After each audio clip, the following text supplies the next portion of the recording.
Hello. Hello, Jim. It's Steve Boyle. How are you, sir? Oh, good, Steve. Great. You guys. I thought you were going to be another politician. That is the season, isn't it? Yeah, it's like every other phone call.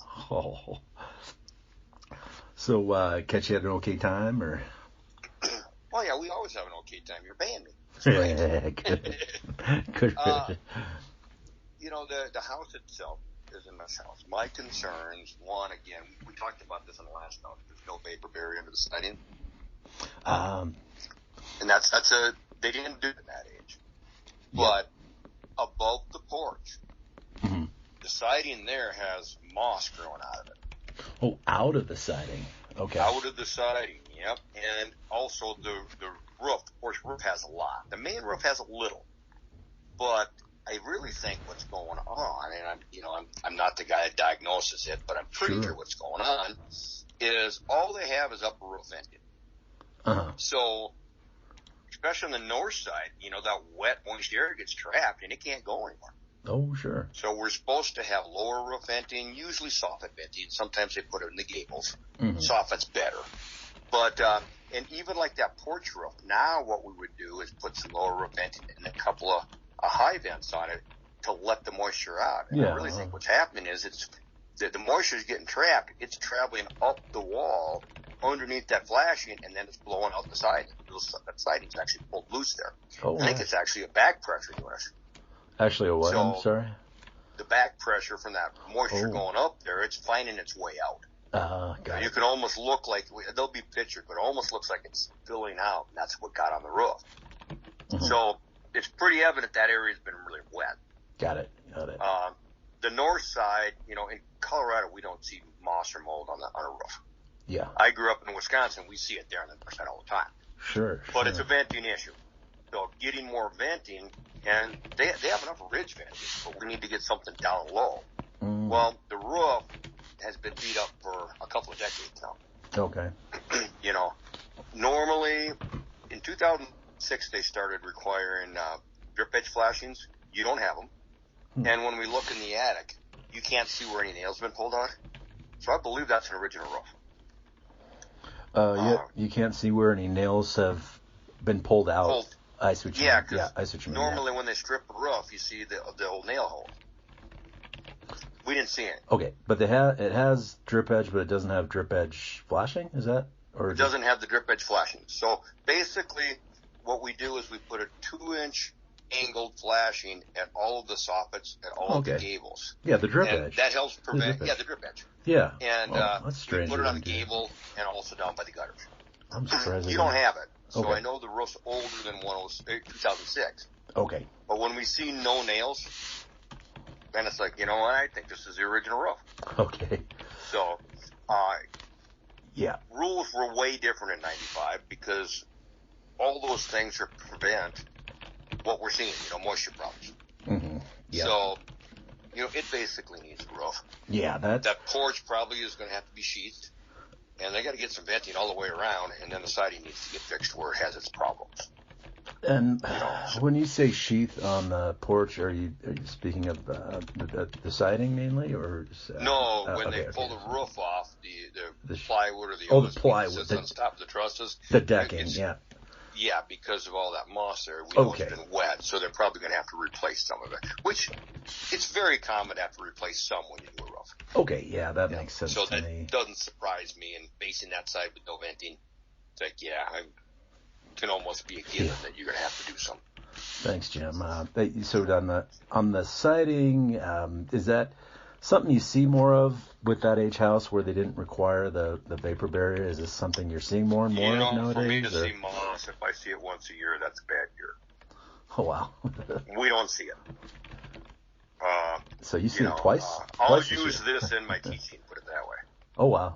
Interesting. So, it's like, it's something you see in other parts of the country. We just don't see it here. I think I know what caused it, but we just don't see it here. Okay. But that area on the north side, the porch it's no sun whatsoever. Yes. Yeah, we're aware. We're going to have, this goes forward, we'll have some shoveling fun with this guy. Yeah, you got to do some shoveling. Yep. Yeah. And that's not that uncommon. My son's house faces that way. Yeah. And, he just has to catch it before it ices up. Well, that's good. And so that's what he does all the time. Got it. Yep. But as overall, I mean, a new roof, but overall the siding, I don't know. It's just needs better venting. You're gonna have to fix those spots, but it's not bad shape. There's some moisture damage, like at the back left corner, so the southeast corner, the siding's had some moisture damage. I can see, if you look at the siding, you can see like moisture stains coming out of the siding. That's my indication that no vapor barrier. And then when I look like where the refrigerant lines go through the house, they drilled a big hole but didn't caulk it. So I can see all the layers there, so I can see there's no vapor barrier. Got it. Yep. It's not something you can really change at this point, other than reside the whole house. But what has to happen is we want to keep the water out. Mm-hmm. So they have not done any maintenance on the outside, so the caulking is all deteriorated, the siding seams.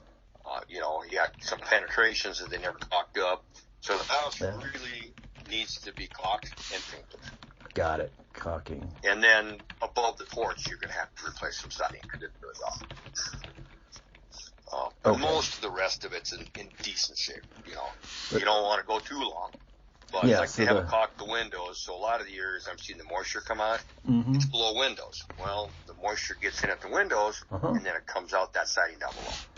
I see. So the vapor barrier helps a lot, but if they would have just kept up with some of the caulking and coating, painting, correct, it would probably be okay.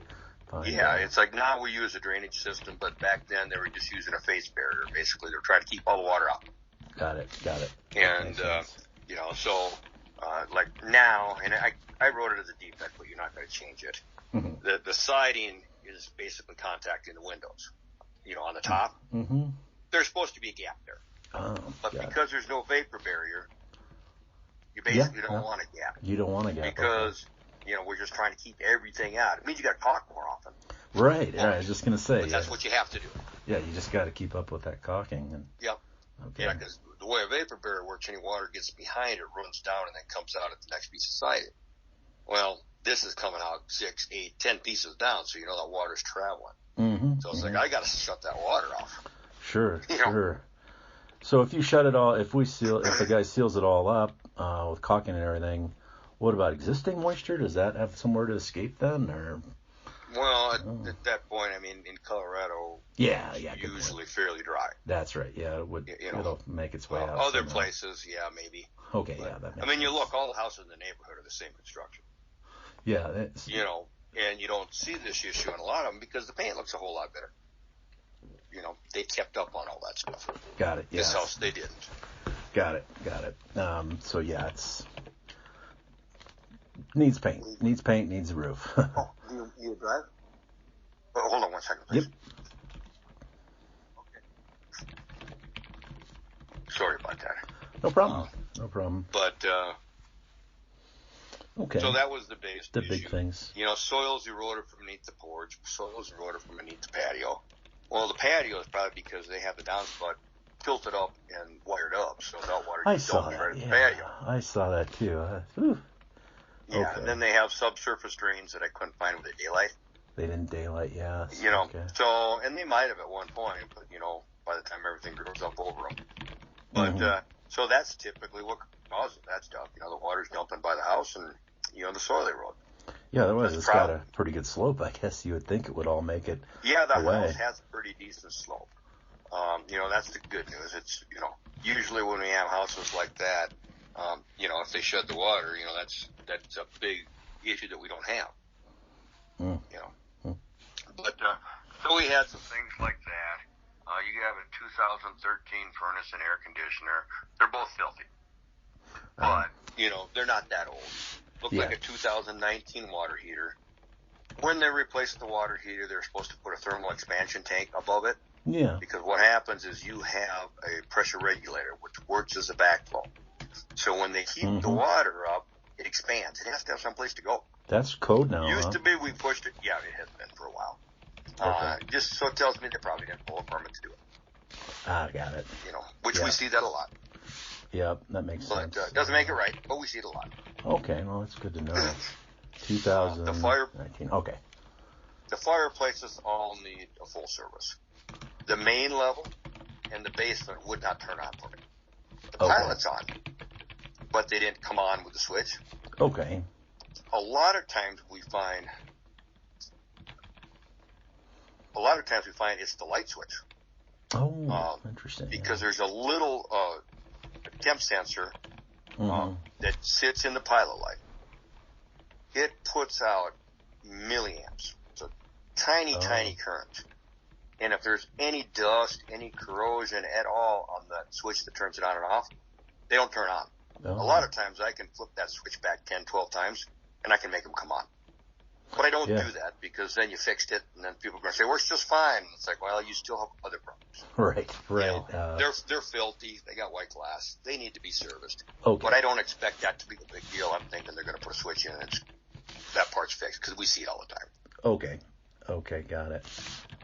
The master bathtub, the Whirlpool tub. Yeah. So, the other thing is there's a lot of road droppings in this house. Is there? Interesting. Yeah. If you look like the dead spaces, look inside like the service area for the fireplaces. We pulled the access panel off of the master bathtub. There's a ton of droppings in there. Okay. Basement, there's a lot. Okay. So we pulled that off. Well, unfortunately, the plumbing's in the left corner and that's in the right corner. But I ran that bathtub and the carpet got wet. In the master? In the master. Oh. In the master. Gosh, Yep. So basically, straight down from where the faucet is.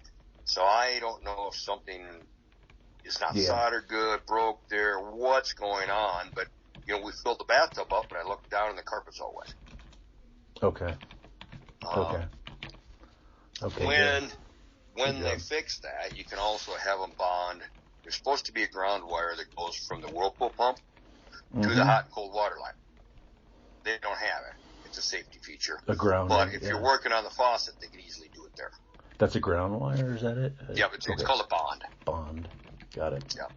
Okay. Ground takes it to earth, a bond takes it to the source. But it's just, it's basically if the GFCI fails, you have one more thing to stop you from being electrocuted. Oh, it does have That's what it's there for. Yeah, that's good. That makes sense. Okay. And it's buried underneath by the pump, so you got to take that access panel off if you ever wanted to reset it. Gotcha. After you clean out the rodent droppings. Okay. Yep. Got it. Yep. Does it look pretty fresh, the droppings? Any of them look pretty fresh? Or I don't know. I'm not a pest guy. I just know there's a lot of them. You don't offer this lab service on that, huh? I'm just kidding. You know, I try to stay away from pests. Oh, I bet. You know, we point them out. We